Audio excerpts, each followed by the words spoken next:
Olá, tudo bem? Paz.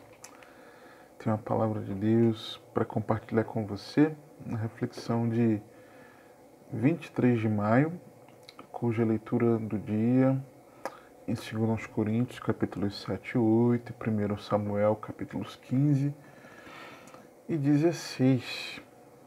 E eu tenho uma pergunta a te fazer.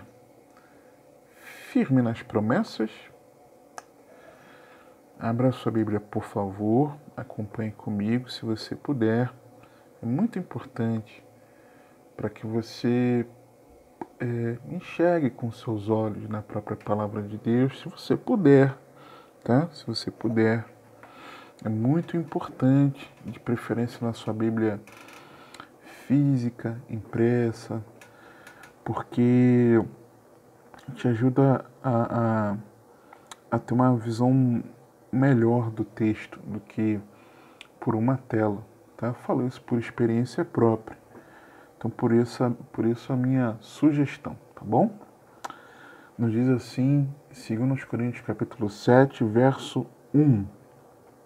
Ora, amados, pois que temos tais promessas, purifiquemo-nos de toda a imundícia da carne e do espírito, aperfeiçoando a santificação no temor de Deus. E preciso te perguntar mais uma vez: você está firme nas promessas? Tem certeza? Bom, eu preciso me fazer algumas perguntas. Será que eu estou firme nas promessas do meu Salvador, cantando louvores ao meu Criador? Estou firme nas promessas do meu Salvador, cantando louvores ao meu Criador?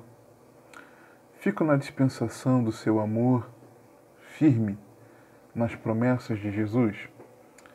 Firme nas promessas e hei de não falhar? Quando as tempestades vêm me assolar, pelo verbo vivo, hei de batalhar, firme nas promessas de Jesus? Firme nas promessas de Jesus, será que eu estou?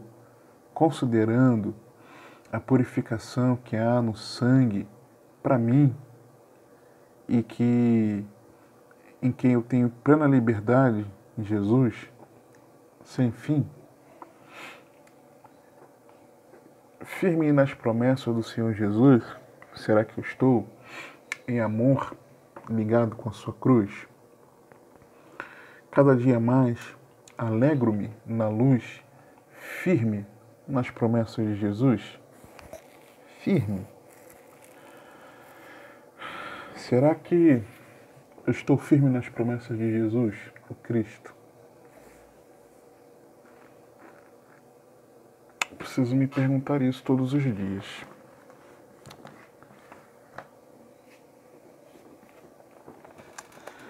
Todos os dias.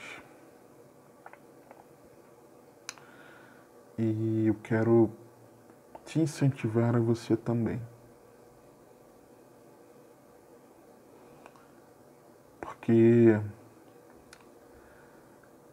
é muito fácil nós perdermos o foco. E coisas que nós façamos, até pensando que seriam corretas, elas na verdade elas acabam evidenciando que nós estamos cada vez mais nos distanciando de Deus e das suas promessas. E aí é importante, eu meditando nisso, eu me lembrei de 2 Pedro 1, porque quando eu me dei conta desse texto, já tem bons anos atrás, talvez 5 anos ou mais, eu fiquei perplexo de ver como a palavra de Deus é maravilhosa, nos mostrando o que é a realidade das promessas. Melhor dizendo, qual é o sentido, o propósito, a razão de ser das promessas. 2 Pedro 1, versos 2 a 4. Graça e paz vos sejam multiplicadas pelo conhecimento de Deus e de Jesus nosso Senhor, visto como seu divino poder nos deu tudo o que diz respeito à vida e piedade, pelo conhecimento daquele que nos chamou pela sua glória e virtude, pelas quais ele nos tem dado grandíssimas e preciosas promessas, para que por elas fiqueis participantes da natureza divina, havendo escapado da corrupção que pela concupiscência há no mundo. Então são promessas grandíssimas e preciosas que Deus nos dá, ok?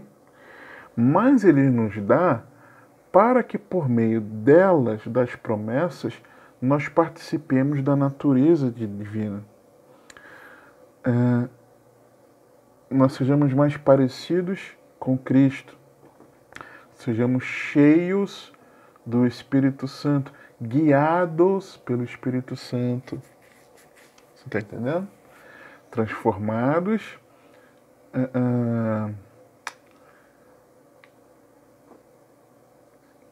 à semelhança de Cristo.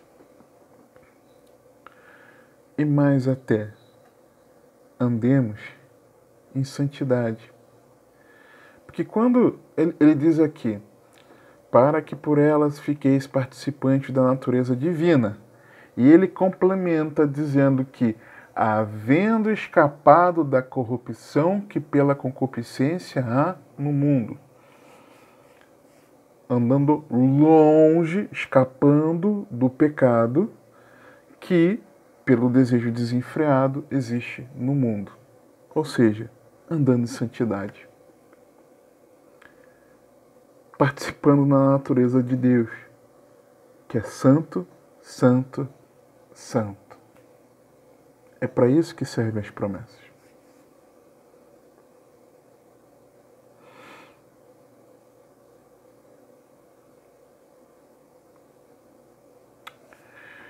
Não é promessa, e vale a pena lembrar, você já deve ter me ouvido comentar algumas vezes sobre isso.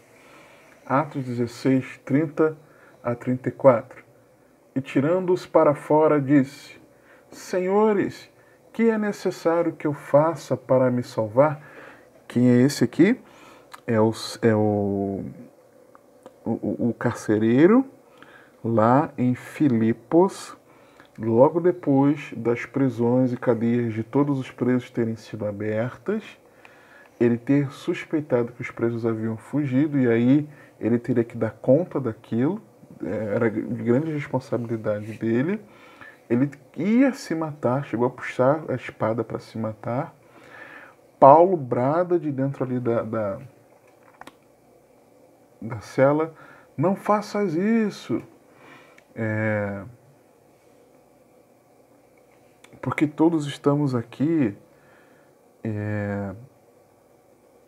logo após o grande terremoto, quando ele, Paulo e Silas oravam e louvavam na prisão, tá? Era nesse momento. Aí, quando ele tirando-os para fora, ou seja, eles estavam de fato dentro, senhores, aí ele pergunta: senhores, que é necessário que eu faça para me salvar? Ele foi profundamente impactado, certamente, pela situação e pela humanidade de Paulo de não ter permitido que ele tirasse a sua vida, sua própria vida. Aí eles disseram: crê no Senhor Jesus Cristo e serás salvo, tu e a tua casa. E aí a pessoa pode pensar assim: tá prometendo que se eu crer eu serei salvo, mas a minha casa também. Glória a Deus. Vai ser todo mundo salvo a reboque, né, que se fala, perdão.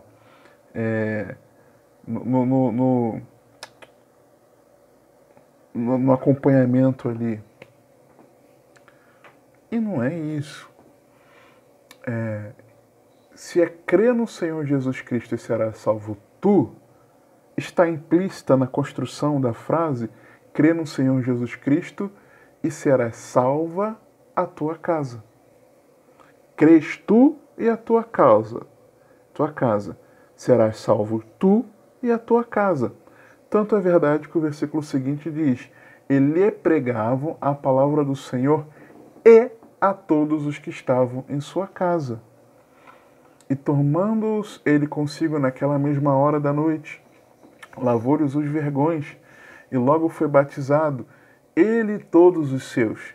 E levando-os à sua casa, lhes pôs à mesa, e na sua crença em Deus, alegrou-se com toda a sua casa. Então, a família foi salva, seria salva, por meio da fé. E como eles teriam fé? Por meio da exposição ao Evangelho. Por isso o Evangelho foi pregado à família, à casa. Você está entendendo? Então, o versículo não é uma promessa. Vamos dizer assim, era duas coisas. Uma que poderia ser uma palavra profética, dizendo para aquele homem carcereiro que a família dele seria salva. Ao ele crer, poderia ser? Poderia. Mas eu tendo mais para um outro entendimento. De que, na verdade, eles não estavam profetizando algo, mas eles estavam dizendo qual era a condição para que alguém fosse salvo. Crer. Você está entendendo? E ele só acrescentou, o carcereiro perguntou para que ele fosse salvo. Eles aproveitaram para dizer, olha, tua casa também. Não é só para você, mas é para tua casa também. Se a tua casa também crer nessa mensagem, a tua casa também será salva. Você entendeu? Tá? Efésios 6, versos 1 a 3. Quando o texto diz assim, eu vejo aqui o que de fato é uma promessa. Vós, filhos, sede obedientes a vossos pais no Senhor, porque isto é justo. Honra teu pai e a tua mãe, que é o primeiro mandamento com promessa, para que te vá bem e vivas muito tempo sobre a terra. Para que te vá bem e vivas muito tempo sobre a terra é uma promessa condicionada aos filhos que honram seus pais. Êxodo 20, 12 é que está a referência dessa promessa, condicionada à obediência. Então, isso é uma promessa, tá? Claramente. Só que há a maior promessa. 1 João 2, 24 e 25. Portanto, o que desde o princípio ouvistes permaneça em vós. Se em vós permanecer o que desde o princípio ouvistes, também permanecereis no Filho e no Pai. Uma promessa, e esta é a promessa que ele nos fez, a vida eterna. Existem várias outras, claro. Se confessarmos os nossos pecados, ele é fiel e justo para nos purificar, nos perdoar os pecados e nos purificar de toda a imundícia. É uma promessa. Se houver arrependimento e confissão, vamos ser perdoados e purificados. É uma promessa. E tem tantas outras. E Deus enxugará de nossos olhos toda lágrima. É uma promessa. Lá na eternidade, na glória, não haverá dor, sofrimento, morte. É uma promessa. Claro que é. Não se turbe o vosso coração. Credes em Deus e também em mim. Na casa de meu pai há muitas moradas. Eu vou, mas eu voltarei. O Senhor dizendo, é uma promessa. Então, existem sim as promessas. No contexto, quais eram as promessas? Capítulo 6, versos 16, parte B, ao versículo 18. neles habitarei, porque vós sois o templo do Deus vivente, como Deus disse. Neles habitarei, e entre eles andarei, e eu serei o seu Deus, e eles serão o meu povo. Por isso saí do meio deles, e apartai-vos, diz o Senhor, e não toqueis nada imundo, e eu vos receberei, e eu serei para vós pai, e vós sereis para mim filhos e filhas, diz o Senhor Todo-Poderoso. Quais são as promessas aqui? Sermos habitação de Deus, sermos ambiente do mover de Deus, porque ele diz, e entre eles andarei. Deus andando entre nós é ele se movendo no nosso meio. É o ambiente, a promessa de sermos, como igreja, ambiente do mover de Deus. Deus se move na sua igreja. Me faz lembrar, por exemplo, de Apocalipse, capítulo 1, quando João vê Jesus andando entre os castiçais. E ele diz que os castiçais são as igrejas, as 7 igrejas da Ásia Menor. Destino original, inicial, imediato da revelação de Apocalipse. Então, Deus habitando em nós, movendo-se na sua igreja, entre nós, segundo a promessa, não é apenas de sermos morada de Deus, mas ele se mover entre nós, mover-se na igreja, é promessa, tá? Deus quer se mover. Terceiro, sermos povo de Deus, sermos da povo em distinção ao mundo, e sermos seus filhos, participantes da família de Deus. Essas são as promessas.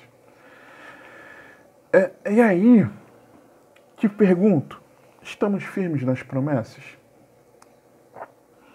Eu me lembro aqui de alguém, faz parte da meditação, 1 Samuel capítulo 15.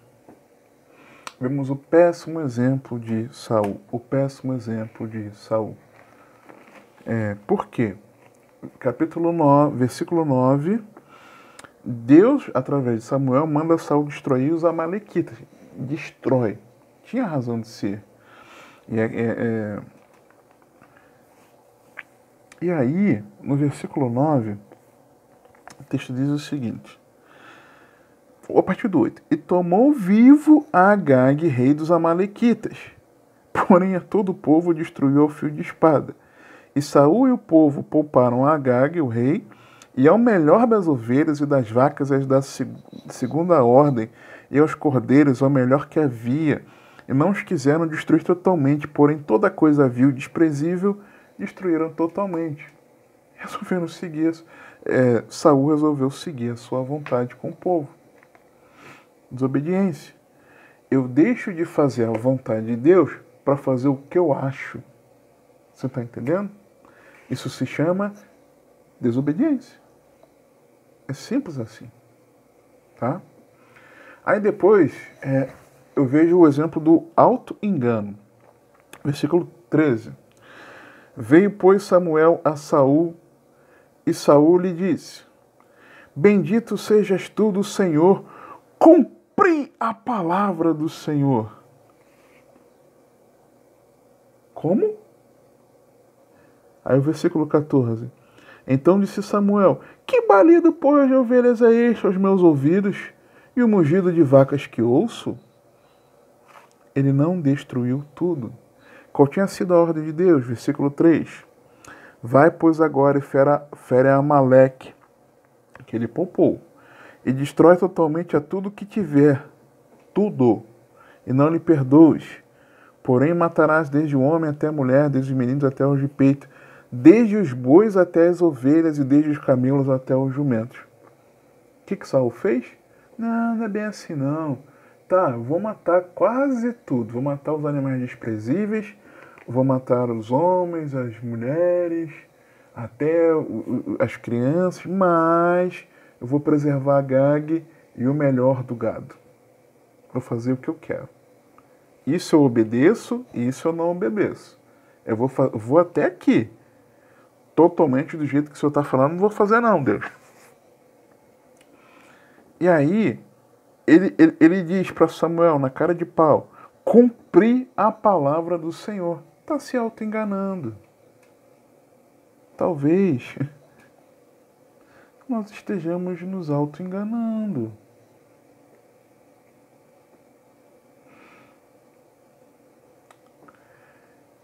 Terceiro, versículo 14 e 15, né? Então disse Samuel, que balido, pois, de ovelhas é este aos meus ouvidos, e o mugido das vacas que ouço.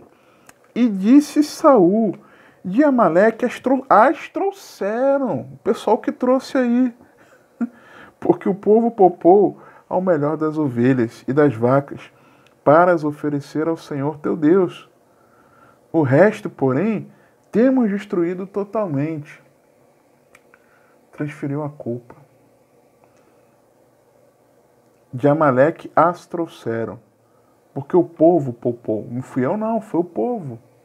Transferiu a culpa, a responsabilidade. Quarto, versículo 20, pular para o verso 20 agora. Então disse Saul a Samuel, antes de ouvidos a voz do Senhor, e caminhei no caminho pelo qual o Senhor me enviou, e trouxe a Agag, rei de Amaleque, e os amalequitas destruí totalmente. Mas o povo tomou do despojo ovelhas e vacas, o melhor do interdito, para oferecer ao Senhor teu Deus em Gigal. Ou seja, ele reconheceu que o povo errou, mas não falou, realmente, eles erraram. Não, ele quis defender o povo. Primeiro ele diz que eu obedeci, mas, eu trouxe só a Agag, é a responsabilidade minha. Tá? Mas o povo fez isso, mas poxa, tadinho do povo. Conivência com o pecado. Depois, versos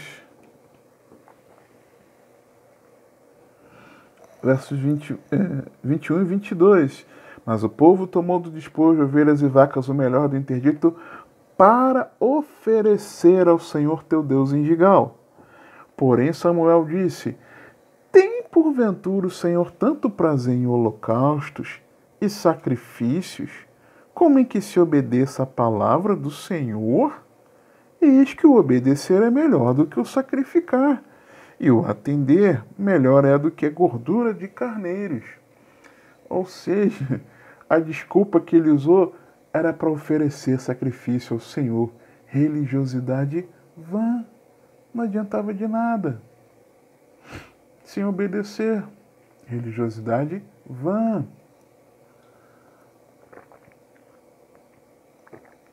Vã. Religiosidade vã. Você compreende? Depois, verso 23. Porque a rebelião é como o pecado de feitiçaria, e a obstinação é como iniquidade e idolatria. Porquanto tu rejeitaste a palavra do Senhor, ele também te rejeitou a ti, para que não sejas rei. E o verso 26 também. Porém Samuel disse a Saul, não voltarei contigo, porquanto rejeitaste a palavra do Senhor, e a te rejeitou o Senhor, para que não sejas rei sobre Israel. Desprezo a palavra de Deus. Quando nós não estamos firmes nas promessas, nós desprezamos a palavra. Aquilo que Deus diz, tá escrito na Bíblia, mas não é bem assim não. O pastor pregou, mas não é bem assim não. Tá bom, o irmão Geraldo falou, mas não é bem assim não. Eu li na Bíblia, tudo bem, explicou. Eu vi outros vários textos falando a respeito daquele daquele conceito ali, daquele ensinamento, mas não é bem assim não. Não é bem assim não.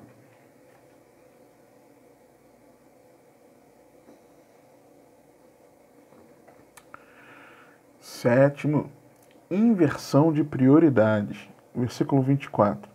Então disse Saul a Samuel: pequei, porquanto tenho transgredido a ordem do Senhor. Transgredido. Primeiro ele falou que ele. Lembra? Eu cumpri. Aí o Samuel foi mostrando ali para ele. Eu transgredi mesmo. Aí ele reconhece, tá? Mas olha o que ele disse. Porquanto tenho transgredido a ordem do Senhor, as tuas palavras, porque temia o povo, dei ouvidos à sua voz. Está invertendo as prioridades.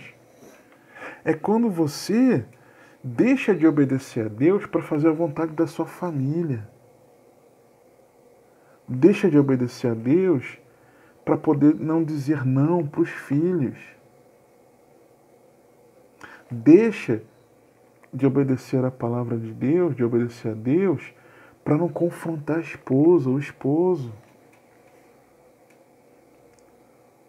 Deixa de permanecer firme na vontade de Deus, haja o que houver, para poder agradar o patrão, ou o supervisor, o encarregado, o chefe na empresa. E aí você embarca nas furadas daquilo que você sabe que desagrada a Deus, que afronta a palavra. Mas você inverte as prioridades e você prefere obedecer ao homem do que obedecer a Deus. Mas importa o quê? Estou falando em amor. Mas preciso te falar. Você não acha que tem alguma coisa estranha, não? Fala com carinho. Mas eu preciso te dizer.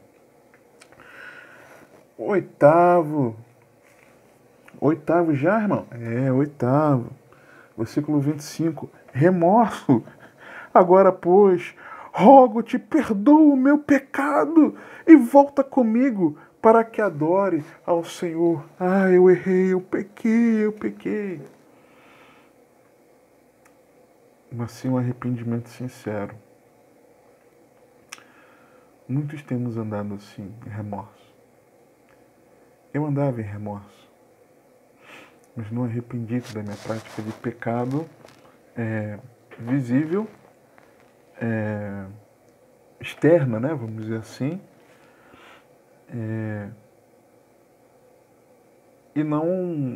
e usava como desculpa para mim mesmo, me enganando. Eu estou sentido, eu pequei, mas de fato não tinha me arrependido. E não buscava no Senhor de verdade, de fato, o entendimento da sua vontade em obediência, entendimento do sentido de obediência, né? A sua vontade. Nono, verso 27, falta de temor. E virando-se Samuel para se ir, ele lhe pegou pela orla da capa e a rasgou. Pegou e rasgou. Falta de temor. Falta de temor. O que está vendo com a gente, hein? Cadê a reverência, o temor? O que está vendo com a gente? Com a igreja?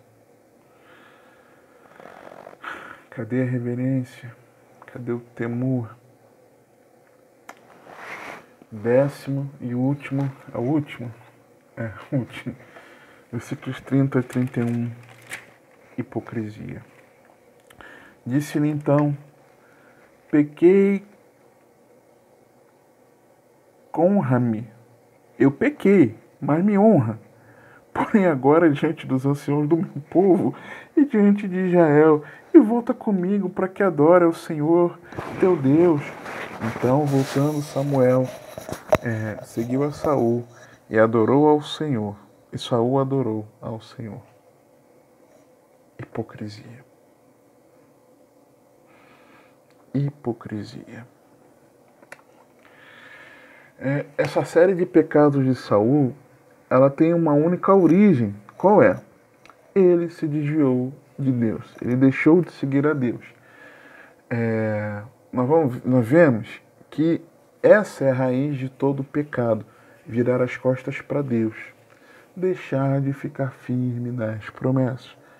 Vamos lá, capítulo 15,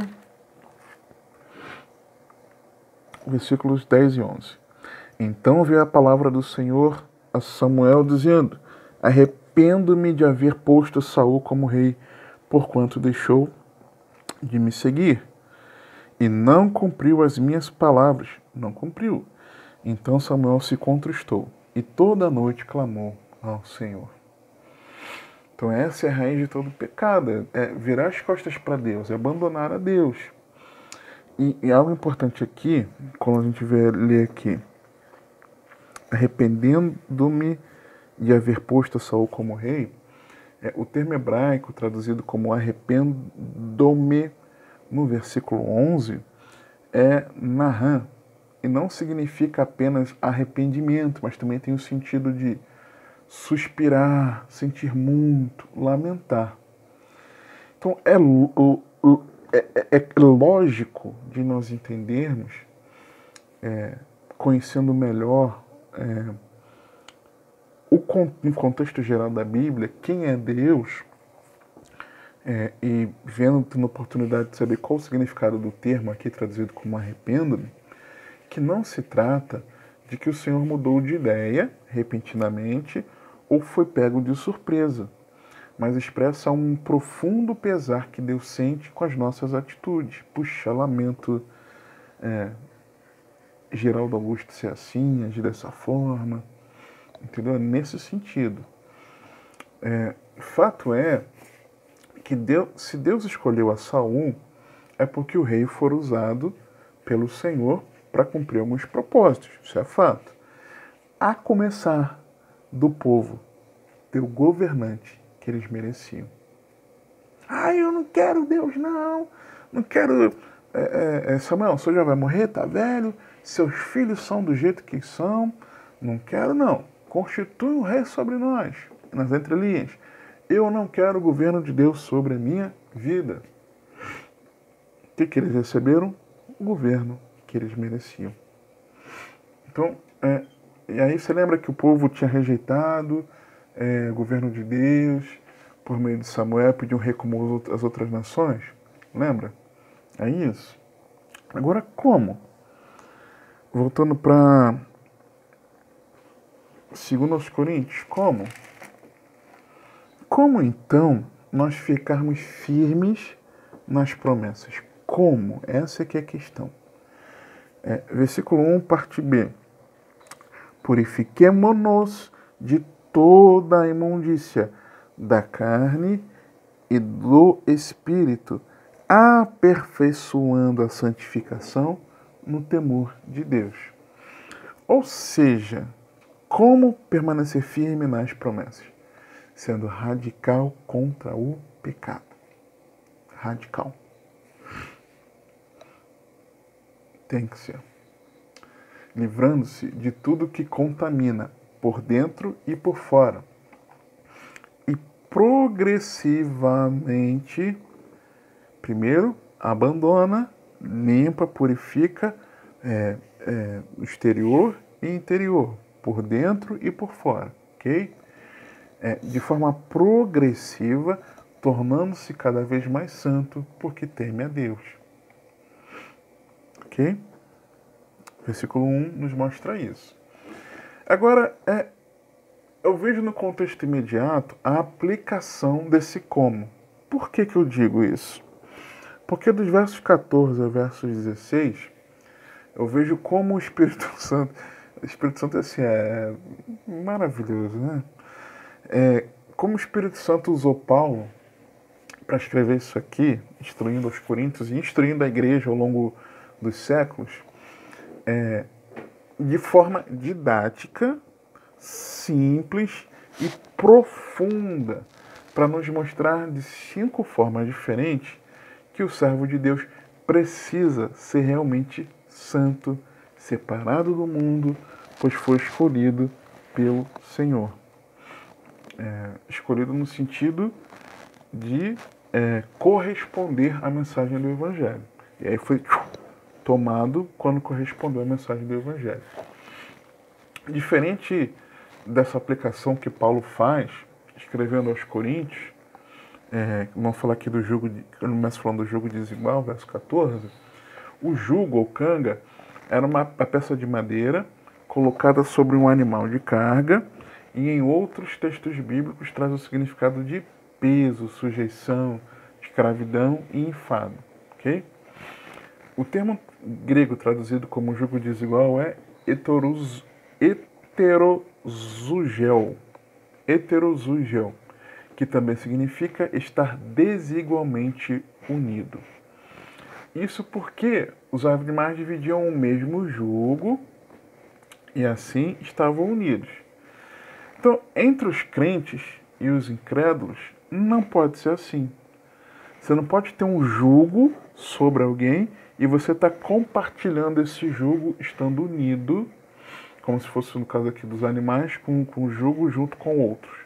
Nós não podemos fazer assim. Entre os crentes e os incrédulos, não pode ser assim. E Paulo examina isso de 5 maneiras. Preciso da sua atenção. Primeiro, versículo 14, vemos na parte B a questão da sociedade. Ele começa falando: não vos prendais a um jugo desigual com os infiéis, ok? Parte B agora. Por que sociedade tem a justiça com injustiça? O termo grego, traduzido como sociedade, em outras versões é afinidade, parceria, companheirismo, compartilhamento, ter algo em comum, é metosh, que significa participação, ou metoche, não sei a pronúncia, tá? Que significa participação. E há como justos terem participação nas atitudes dos injustos? Não deveria ser assim.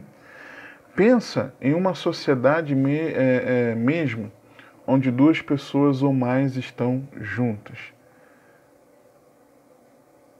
No que o ímpio está, o crente também. Em sociedade. Segundo, comunhão. Mesmo verso 14 na parte C. E que comunhão tem a luz com as trevas? Pensa na luz. O termo grego traduzido como comunhão, em outras versões, é koinonia. Os crentes já ouviram muito falar sobre koinonia, que significa fraternidade e traz aspecto mais de intimidade. Sociedade, você está ali junto, lado a lado. Ok? Já a comunhão é algo entrelaçado, tá ok? Intimidade. Igual luz. Luz e trevas se misturam ou não? Eu vou apagar aqui o monitor, você vai ver que vai ficar um pouco escuro, já vou acender em seguida. Por exemplo, apaguei.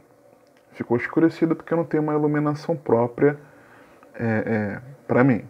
A minha iluminação ela fica aqui acima no teto, tá?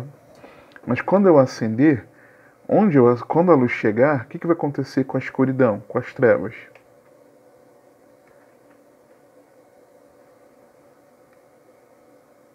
Dissipa a treva. Você está entendendo? É isso que acontece. Então, pode existir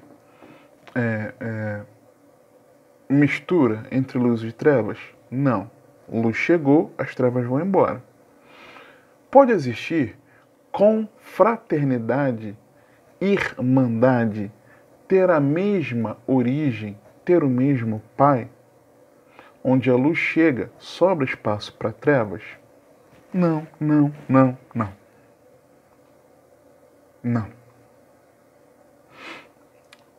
Depois, terceiro, quando ele usa a expressão concórdia, verso 15, parte A, e que concórdia há entre Cristo e Belial? E é interessante porque o termo grego, traduzido como concórdia, em outras versões harmonia, é symphonese, que significa concordância, acordo. E não precisa nem dizer que acordo Senhor Jesus Cristo com qualquer ser do império das trevas é não apenas inimaginável, como é algo impossível. Não tem como, não existe acordo, não existe concordância, não existe. E que concórdia há entre Cristo e Belial? Existe acordo, concordância entre Jesus e os demônios? Não. Entre Satanás e os demônios. Entre Jesus e qualquer ente das trevas, seja o próprio maligno ou alguns dos demônios? Não, não existe concordância. Tá? Ou somos filhos de Deus ou filhos do maligno. É simples assim.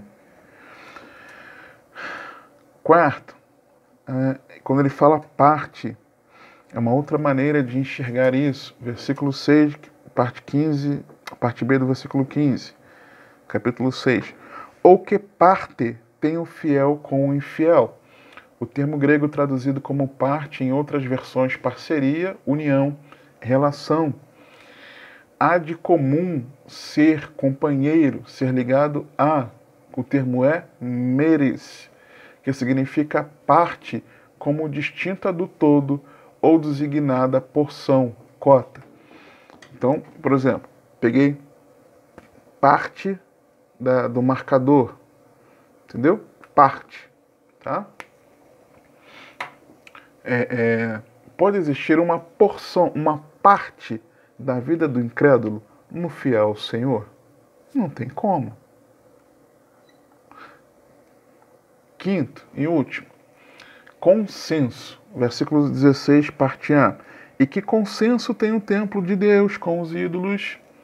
Termo grego traduzido como consenso, em outras versões, acordo, ligação, união, é subcatatesis, que significa ato de colocar junto, dar aprovação, assentimento, acordo.